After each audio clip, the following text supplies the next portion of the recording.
Hello friends, welcome to Appu's times. இன்றைக்கி நம்ம சேனலில் என்ன செய்ய போகிறோன்னா எக் பிரெட் டோஸ்டர் தான் செய்ய போகிறோம். அதுக்கு நான் கொஞ்சம் பிரெட் எடுத்திருக்கேன், 4 டேபிள் ஸ்பூன் சுகர் எடுத்திருக்கேன், 3 முட்டை எடுத்திருக்கேன், அரை டம்ளர் பால் எடுத்திருக்கேன், அதுக்கப்புறம் அரை டீஸ்பூன் ஏலக்காய் தூள் எடுத்திருக்கேன், ஒரு பிஞ்ச் சால்ட் எடுத்திருக்கேன். அதெல்லாம் மிக்ஸ் பண்ணுறதுக்கு ஒரு மிக்ஸி ஜார் எடுத்திருக்கேன். அதில் நம்ம ஃபஸ்ட்டு இந்த சுகரை போட்டுட்டு நம்ம பவுடர் ஆக்கிட்டு வந்துடலாம். பவுடர் ஆக்கியாச்சு. இப்போ அதில் நம்ம எடுத்து வச்சு அரை டம்ளர் பாலை ஊற்றிடலாமா? வாங்க அதை ஊற்றி அதையும் பிளெண்ட் பண்ணிட்டு வந்துடலாம்.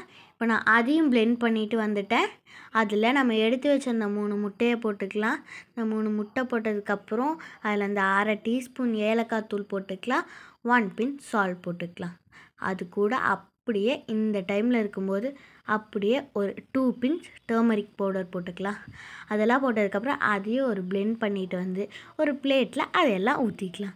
அதையெல்லாம் ஊற்றினதுக்கப்புறமா நம்ம எடுத்து வச்சுருக்கிற ப்ரெட்டை பார்த்திங்கன்னா மெதுவாக அதில் டிப் பண்ணிடுங்க. அதுக்கப்புறம் அடுப்பில் ஒரு பேன் வச்சுட்டு அரை டேபிள் ஸ்பூன் நெய் விட்டு நல்லா ஸ்ப்ரெட் பண்ணிவிட்டு நம்ம மிக்ஸ் பண்ணி வச்ச அந்த ப்ரெட் இருக்கு இல்லைங்க, அது எல்லாத்தையுமே நம்ம அந்த பேனில் பார்த்திங்கன்னா போட்டு எடுக்க போகிறோம்.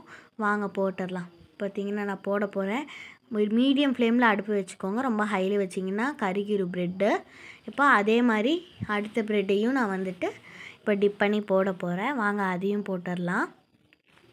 அதுக்கப்புறமா என்ன பண்ணுறீங்கன்னா கொஞ்சமாக ஒரு நெய் எடுத்துகிட்டு ஒரு ப்ரெட்டுக்கு மேலே கொஞ்சமாக போட்டு அப்படியே ஸ்ப்ரெட் பண்ணி விட்டுருங்க. அப்போ தான் நல்லா ஒரு கிறிஸ்பினஸ்ஸாக நம்மளுக்கு ப்ரெட் கிடைக்கும். கரெக்டான பதத்துக்கு நம்மளுக்கு டோஸ்ட் ஆகி கிடைக்கும். இப்போ நான் ப்ரெட்டை திருப்பி போட்டால் ரொம்பவே அழகாக வெந்திருந்துச்சு. கரெக்டாக கருகாமல் அழகாக இருந்துச்சு. எனக்கு ரொம்பவே பிடிச்சிருந்துச்சு. அடுத்த ரெசிபி நம்ம என்ன செய்யலான்னு மறக்காமல் கமெண்ட்டில் சொல்லிடுங்க ஃப்ரெண்ட்ஸ். அப்புறம் நான் எல்லா ப்ரெட்டையும் செஞ்சுட்டேன். இப்போ ரொம்பவே டேஸ்ட்டாக இருந்துச்சு, ரொம்ப சாஃப்டாக இருந்துச்சு. எக் டேஸ்ட்டெல்லாம் இல்லை. இந்த வீடியோ பிடிச்சிருந்தா லைக் பண்ணி, ஷேர் பண்ணி, சப்ஸ்கிரைப்